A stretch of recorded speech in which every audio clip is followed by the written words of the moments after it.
বন্ধুরা নমস্কার। Pain in small Joints এই ব্যাপারে আজকে আমরা কথা বলব। আপনাদের সবাইকে আমাদের হোমিওপ্যাথি হেলথ হাব কোর্সে স্বাগত। তো বন্ধুরা আসুন আমরা দেখি কী কী আছে। এটা কেন হয়? এটা হতে পারে জোরে ব্যথাটা হতে পারে, রুমেটেড আর্থ্রাইটিস হতে পারে, অস্ট্রো আর্থ্রাইটিস হতে পারে, গাউট হতে পারে, ভাইরাল কিংবা অটো ইমিউন ডিজিজ হতে পারে। হোমিওপ্যাথিতে খুব ভালো ওষুধ আছে, খুব ভালো কাজ করে। যেরকম প্রথম ওষুধই যেটা হচ্ছে ওটা হচ্ছে রাস্টক্স। রাস্টক্সের লক্ষণ হচ্ছে আরাম করলেই ব্যথাটা কিন্তু বাড়ে, হাঁটতে ফিরলে কিন্তু ব্যথাটা কমে যায়। ব্রানিয়া এলবা ওষুধই হচ্ছে হাঁটতে গিয়ে বেড়ে যায়, আরাম করলে একদম রুগী চায় যাতে শান্ত হয়ে আমি ঘুমিয়ে থাকি।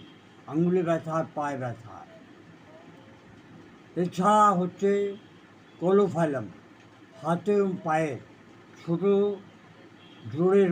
জোর জয়েন্টসের মধ্যে মনে হয় যে ঘুরছে, ব্যথাটা ঘুরছে আর জোকড়ে রয়েছে, ধরে রয়েছে, তখন কোলোফাইলাম ওষুধ 34 ইঞ্চিতে নিতে হয়।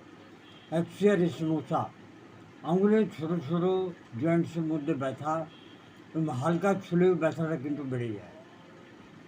রুটা গ্র্যাভিওলেন্স, লিগামেন্ট আর টেন্ডনে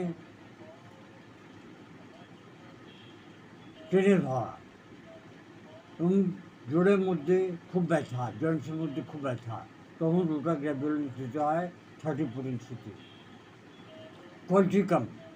কলচিকাম অটোনোমেল, গাউটের মতো তীব্র ব্যথা এবং সেই ব্যথাটা কিন্তু জায়গাটা কিন্তু ফুলে যায়, তখন কলচিকাম অটোনোমেল দিতে হয়।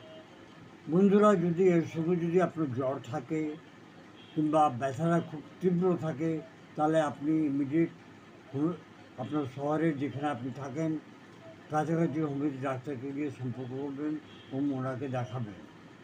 আশা করি ভিডিওটা লাইক করবেন, শেয়ার করবেন, সাবস্ক্রাইব করবেন। ধন্যবাদ।